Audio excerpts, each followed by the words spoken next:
కేసరగుట్టలో మహాశివరాత్రి వేడుకలు ఘనంగా జరుగుతున్నాయి. కేసరకి భక్తులు పెద్ద ఎత్తున చేరుకుంటున్నారు. గతంలో కేసరకు ఎడ్ల బండ్లపై శివరాత్రి జాతరకు వచ్చేవాళ్లు.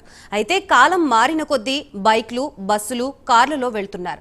ప్రస్తుతం ఎడ్ల బండ్లు చూద్దామన్నా కనిపించడం లేదు.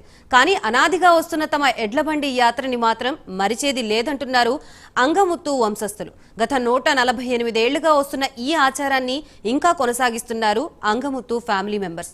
ప్రతి ఏడాది మహాశివరాత్రి జాతరకి కేసర శైవ క్షేత్రానికి ఎడ్ల బండిలో వెళుతున్నారు.